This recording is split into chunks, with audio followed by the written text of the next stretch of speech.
The 2026 schedule is out. Let's break it down right here on this episode of Locked On Wolverines.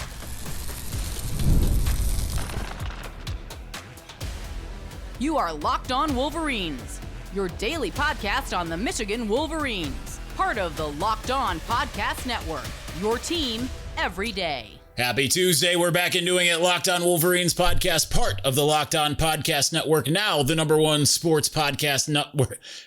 I almost said nutwork. Okay. That's a great start. I'm your man on the ground, Isaiah Hole, publisher of Wolverines Wire through USA Today Sports Media Group. Thank you to all of our everydayers who watch or listen to the show every single day. Also, a big thank you for making us your first listen, rather. First, we're going to get into the schedule itself, then we'll rank the games by difficulty. Finally, Michigan has 3 5-stars in the 2026 class, and we'll discuss that in the end. All right. I want to do a full disclosure here to start, because the schedule doesn't come out for another hour. We have a Michigan basketball game coming up, and this was the only time that we could fit the show in, and this is what I wanted to talk about. So we're going off of basically what Chris Balas had put out there as a schedule. But I've seen some of the other schools putting out there like, oh, here's their schedule. And it seems to line up. Seems like it was a good scoop by Balas. So we're going to go ahead and do this, assuming that it's correct, and then post it once it's been released, once I get to Ann Arbor. That's how that's going to go. So the schedule looks like this, according to what Balas posted last week. We already knew the first 3 games: at home against Western Michigan, then Oklahoma, and then UTEP. And then the Big Ten schedule, which was revealed today, starts with a September 26th home game against Iowa, a road game against Minnesota, a bye week, then returning home for 2 more games, Penn State and Indiana, before going away to Rutgers, coming back home for Michigan State on November 7th. Then alternating, we're alternating home and away here again. And you're going at Oregon, November 14th, home against UCLA, November 21st, and then at Ohio State, November 27th. So that is supposedly the schedule. So there's a lot of things to hate about it, obviously, but I we knew who the opponents were going to be, of course. So then the question was the order. Right. So Michigan's got 8 home games, 4 away games. Of those away games, 2 are very difficult. 2 are, at the very least, manageable. At Minnesota early in the season, not too cold. That's perfect. At Rutgers on Halloween. That's kind of exciting. New York Halloween. Granted, that means they'll be in Piscataway. Hopefully it's not a night game, but it's been a night game in Piscataway pretty much every game. I haven't gone to every Rutgers away game, but I went in 16. I didn't go in 18. I think that wasn't a late kick. Maybe it was. I think it was like a 3:30 game. But that might have been a night game. And then I was there in 2020 and 2022. So, and Michigan just officially announced the sports performance team. That's fun. So I think that you have that, but then playing at Oregon November 14th, I don't know what the weather will be there, but certainly it's not going to be like sunshine and rainbows, right? Like it's fall. When I was in Washington for the Washington game, it was the first road game of the season, week 5 or whatever it was. And it was very much fall in the area. Maybe not as much over on the coast, that wasn't the coast, but inland or outland, however you want to say it, over on the Puget Sound. But certainly once you went like a half hour inland, it looked just like Michigan, just with mountains and valleys and streams and lots of things that we don't necessarily have here. So I expect that at Oregon, it's going to be kind of a little bit of a different deal. I think the good news is the way that this sets up is you have a lot of reprieves, right? You don't get necessarily like stacked up on in terms of the difficulty of the opponents, right? Because when you look at every too early ranking that's out right now, you've got several that are on that top 25. Oklahoma, it tends to be ranked just a little higher than Michigan. Obviously, they've got John Mateer coming back. That's huge for them. Iowa tends to be ranked about 25th. Indiana, obviously defending national champion, is not number one, but it's usually relatively high. Oregon and OSU are all on there. And that's not even talking about Penn State, which should be improved under Matt Campbell, you would assume. Minnesota's always a tough out. UCLA and Rutgers are kind of what they are. UCLA's got a new coaching staff, so who knows what that's going to be. But this could be a very daunting schedule in when it's all said and done. But the good news is you have that first 4 home games in a row. It's not the home away like it was last year. That allows you to just kind of get some stability, get some momentum if everything goes well. 2 teams that are tough on that in that portion. Then you have your away game at Minnesota. That's aside from Rutgers, that's a pretty good way to start, right? Not, hard, but not like the most difficult. Now it's difficult, right? Like USC's gone to Minnesota and lost. Good USC teams, no less, right? Like it's not an easy place to play, but it's still not, it's not the hardest in the conference, right? Like you're not front loading it with Oregon. It's not like, okay, you got through 3 games, now go to Oregon. So actually I think that's a good thing for Michigan.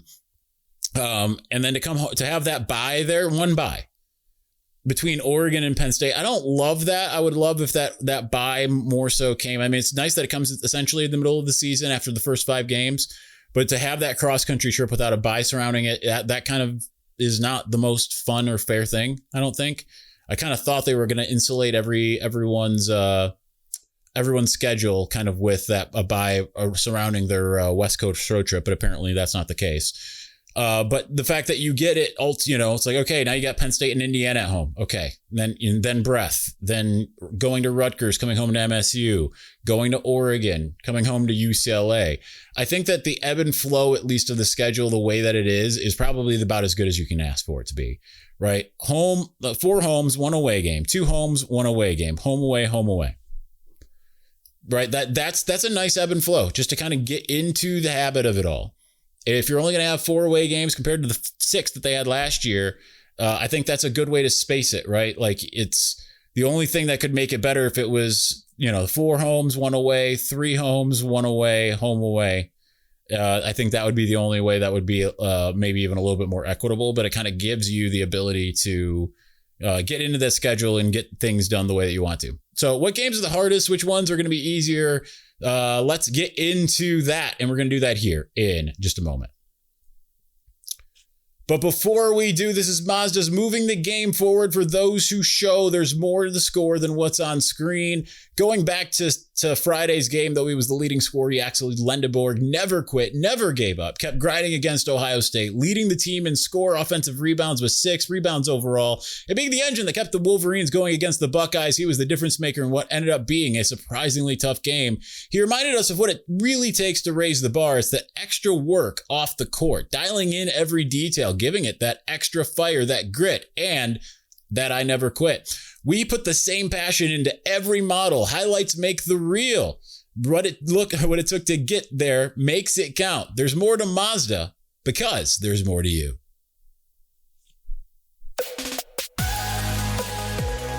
Thank you for making Locked On Wolverines your first listen of the day, and thank you for making Locked On the #1 sports podcast network. You already live your team every day. Now take it up a level and go ad-free. Join the Everydayer Club today and get Locked On Wolverines with no interruptions. And here's the most important part: members-only Discord access. That's right. That's where you can come in. You can talk to your fellow Locked On Wolverines listeners. You can talk to me. I'll answer your questions a heck of a lot more directly because we're behind a paywall, and it's just $5 a month or $50 a year. That's it. So go to lockedonwolverines.supercast.com or check the link in the show notes to learn more. All right, let's talk about the rest of the schedule here, or not the rest of the schedule, but ranking the schedule. I kind of feel like here, I'm just trying to make sure I didn't notate this as well as I would have liked to. I think I can remember everything.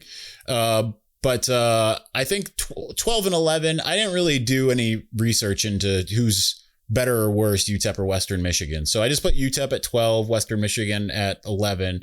For the moment, just UTEP, like that's a team that, like in recent memory, has been pretty good. I don't know what they were the last couple of years, but they're traveling across the country to from the southwest-ish to the northeast-ish to the Midwest.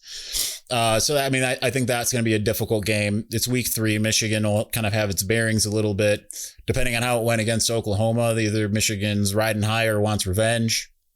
So I have that one right now as my number 12. Western Michigan being played in Ann Arbor instead of Germany, of which I have mixed feelings about. I kind of wanted to, even though I don't like flying and sometimes struggle to fly an hour, I really was looking forward to that 10-hour flight to Europe. But, I can hopefully do that in another way.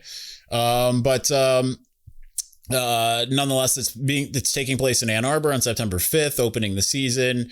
Good starting game for Kyle Whittingham to be able to theoretically go and show what he's got. That's my number 11 for right now. Then I've got Rutgers at number 10. Listen, Rutgers can be a hard out, right? Like, I remember talking to Connor going into the 2023 season, or it was early in the 2023 season, and he's like, Rutgers is no joke. That tends to kind of be the case for Rutgers. But when it comes to current Big Ten teams, I think that Rutgers, it's a lot more manageable. And generally, when you look at it, you say they don't have the same type of talent that Michigan does. So I have them at number 10. Always love getting the trips to New York because I will make a whole thing out of it. For sure, I will make, especially Halloween weekend. Come on now. I'm going to make a whole thing out of that. And I encourage you to do the same, actually. It's a fun trip, right? Like, it's a 45-minute train ride to Piscataway. Like, I stayed in the city. Depending if it's a night game, then I won't stay in this, city the night of the game. But, like, I'll stay in Manhattan and take the train. And if it's like a early enough game, let's say it's a noon game, then I'll just stay in the city the whole time. I won't even go to the game. No, I'm just kidding. I'll go to the game. Number 9. Kind of surprising. I put Penn State here because the game's at home. Yes, they have Rocco Becht, who's a very good quarterback. Matt Campbell, I think. I don't know yet that he's necessarily like, I don't know if he's a year 1 upgrade on James Franklin. He's an upgrade on what James Franklin was last year, but like generally overall, I don't know. Right? Like he kind of, he built Iowa State into something, much like James Franklin built Vanderbilt into something. So it's kind of hard to really look at it and say with any certainty, like, yes, that's going to be a massive improvement or whatever. But I think that just based off of what they did last year, and I understand it's a completely new team, and he's going to have to get his bearings. It's somewhat midseason. So, but, coming off of a bye and all of that for Michigan, I think that that's my number 9 game in the 2026 season in terms of difficulty. Then number 8, I've got at Minnesota. It's the first road game. Again, Minnesota can be a tough team. The last time Michigan played Minnesota, they took them to the wire. Didn't look like it was going to go that way at halftime. And then the second half completely changed everything. They've got a returning quarterback in Drake Lindsey. I think that, that can be a tougher than you would expect game. But I still think Michigan will likely prevail there. So that's my number 8. Try not to go way too fast here, but we'll probably talk more about these top 7 than anything. Number 7, I've got Michigan State. Normally, like the last couple of years, they would have been way down that list. But Pat Fitzgerald got something to prove. I think he's a very good coach. Is he a very good coach for this current era of college football? That I think we don't know. I think that they've improved their talent. I still don't feel like it's a full Big Ten roster, but it is. He knows what it's like to go up against Michigan. It's not like this is like a new thing for him. He's always taken a certain enthusiasm in this game. There's a lot of Michigan fans that haven't liked him due to that, right? But I will tell you this. I went up and shook his hand in 2019 at Big Ten Media Days and just told him, I think you're awesome, a la Dale Earnhardt Jr. to Ricky Bobby. Okay. So it's kind of sad for me to see him there, but I think that I think that can be, they bring back that Alessio or Alessandro, whatever his name is, Milicevic comes back. That's not a knock on you, Michigan State. I just can't remember the exact first name. But he looked really good in that final drive against Michigan this last year. I think that they could be cooking with something, but do I think it's on the same par? And of course, this is going to be insult to them. I don't think it's on the same par as the top 6 teams. So up next at number 6, I have Iowa because it's Iowa. They've been getting better offensively. They've been getting better quarterback play. They took Indiana last year at home, of course, to the wire, and not many teams were able to do that against Indiana last year. So I think that Iowa is always a tough out, but Michigan's tended to be able to control Iowa in Ann Arbor, and I think that's gonna play. That's gonna be something. Considering that again, that's not like the latest game on the schedule. That's the first Big Ten game. I mean, that'll kind of tell you where you're at in a lot of ways, right? But the game's in September. If it was mid or late season in Kinnick, different story. But because it's first game in the Big Ten at home, still in the month of September, I like Michigan in that one, but that's where it lies in level of difficulty. Surprisingly, at number 5, I've got UCLA. And the reason for that has nothing to do with UCLA whatsoever. Now, two things here. Number one, it's the week before Ohio State. That sometimes can be a really difficult game. Not always, like last year against Maryland, 2021 against Maryland. Neither of those ended up being difficult. Those were at Maryland, both of those. But, 2022 against Illinois, 23 at Maryland, like those ended up being more difficult. But also UCLA will kind of figure out what it's capable of, right? Like at the beginning of the year last year, they looked awful. By the end of the year, this last year, they looked, mid-season, they looked the best. But by the end of the year, they just looked like a tough out. And, that's one of those things where it's like Michigan can't overlook them. And that's why I have them at number 5. Number 4, I have Oklahoma, which I think was probably the number 2 team on the schedule last year. Obviously, it was one of the several playoff teams that they faced. But I have Oklahoma at number 4. John Mateer returning. Cole Sullivan's return to the big house. Forgot to mention Samaj Morgan's return to the big house in the penultimate game. Regardless, Cole Sullivan coming back to the big house. That is going to be an interesting game, and that's going to be a barometer game for both teams. And certainly that's going to be a barometer game for Kyle Whittingham in year 1, right? You beat Oklahoma, suddenly people are going to be like, oh my goodness, what is going on here? This is a team that can maybe do some stuff, because Oklahoma, to my knowledge, didn't really lose like an insane amount, but they're losing some, I think. I don't know the intricacies of their roster, but like, they've got some of the more important guys returning. They were aggressive in the transfer portal. But, Taylor Tatum versus Cole Sullivan, that's going to be an interesting matchup for right there. So that's my number 4. Number 3 is the defending national champion Indiana Hoosiers. Somewhat mid-season. I'd have them higher, but anytime you have a quarterback switch coming off a national championship, you just don't know. And yeah, they got the kid, Josh Hoover from TCU. They seem to just be reloading. They got Nick Marsh from MSU. They've been very, very good in the transfer portal. Kurt Cignetti's proven he's the best current college football coach. That's just going to be interesting in and of itself. But still, that's my number 3 game. Number 2 is at Ohio State. I don't have that as the most tough game. Now, I think if Indiana was on the road, that would be number 1. Well, maybe not number 1. That would probably be number 2. I have at Ohio State at number 2 because, I mean, yes, they have Julian Sayin returning. They have Jeremiah Smith still there. They've got 2 coordinators from the NFL, Matt Patricia and now Arthur Smith. But like Arthur Smith, like that's a very curious one to lead the offense. Now, maybe it ends up looking high flying, but like that's not really what he was known for. So I think that's kind of interesting. I think that with some of the guys that they lose, Caden McDonald, I think, did a really good job of controlling that game for them last year. Michigan's got to show that it can, kind of return to form, but it's also won the last 2 in Columbus. So if this is a moment for Michigan to try to be able to get right, it's going to be difficult, but there's still guys on this team that know what it's like to beat Ohio State. You got a coach that's good friends with Urban Meyer. He's going to want to prove to Urban Meyer that he can do it, to his mentor-ish type. I mean, I think he's older than Urban, but still was kind of a mentor. And I just think that that's going to be an interesting matchup. And the number 1 I have is at Oregon. Cross-country trip. Now, again, Whittingham has shown that he can do the cross-country trip, but still, late season cross country trip, not mid season, late season cross country trip, November 14th, all the way to Oregon. Dante Moore, they've been so aggressive, recruiting, transfer portal, all of that. Their roster's every bit on par with Ohio State. I think a lot could look at Oregon and say that that's probably the favorite for next year. I mean, some will just say Ohio State by default because some people just have no imagination. That's the way I would look at it.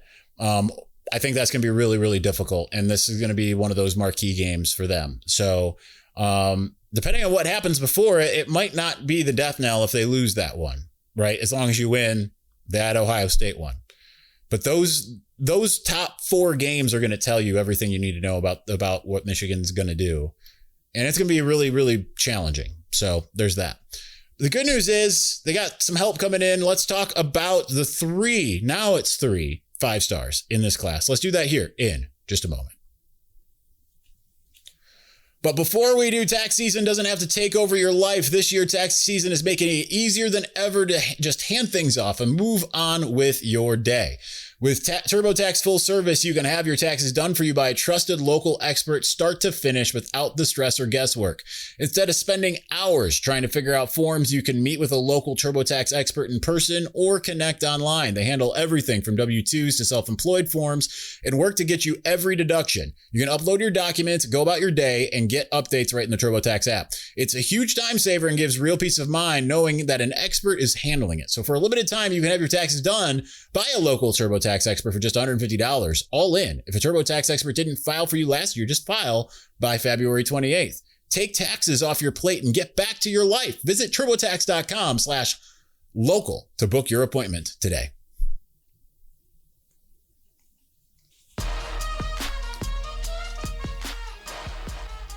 All right, so for the interest in time, we're gonna speed this along here. So 2 of the 5-stars that Michigan already had, Carter Meadows and Savion Hiter, fell a little bit in the Rivals rankings. Not too far. They're still both 5-stars, but going from 6 and 8 down into the teens, both of them. That's kind of disappointing. But this is Rivals, right? Rivals proprietary rankings. This is big news that Michigan ended up adding a 5-star in the class, and that's Salesi Moa, came in at number 30. And a lot of people have asked, when was the last time Michigan's had 3 5-stars? Well, it kind of just depends on how you look at it, because sometimes they haven't had 3 by 1 service in a while. But like there have been some years where, like, what was it last year? They had Bryce Underwood, Ty Haywood, and then according to the old Rivals, the old version, I guess it depends, because like Ty Haywood, I don't believe was a 5-star to the old Rivals, but Nate Marshall was. So it just kind of depended on what you were looking at. But the first time we've seen one service have 3. Now, unfortunately, Ohio State has 5, right? Like there's others that do as well. But that kind of tells you what you're getting. It's kind of really interesting that Salesi Moa is actually ranked a spot higher than Chris Henry.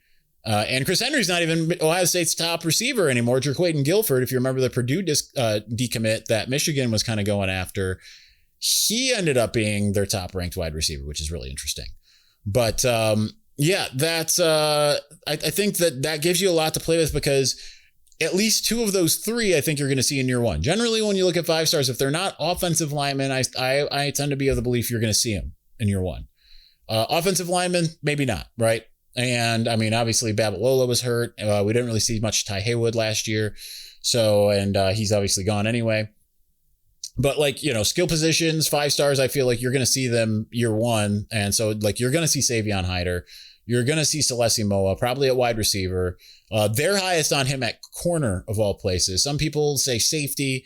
He obviously wants to play wide receiver, but some look at him and say corners where he's going to be the most tantalizing. But I say just get him on the field and let's just see what he can do.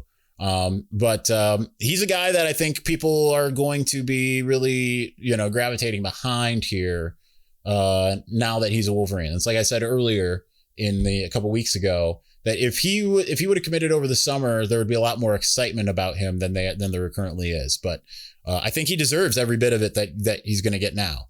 So I urge you to get amped. That's where I'm at. I urge you to get amped. But anyway, all right, that's going to do it for us today, Wednesday. The plan most likely will be to talk about whatever happens in this Michigan basketball game against Nebraska. And we will talk to you then. So thanks for watching. Thanks for listening. We'll talk to you again soon. Peace.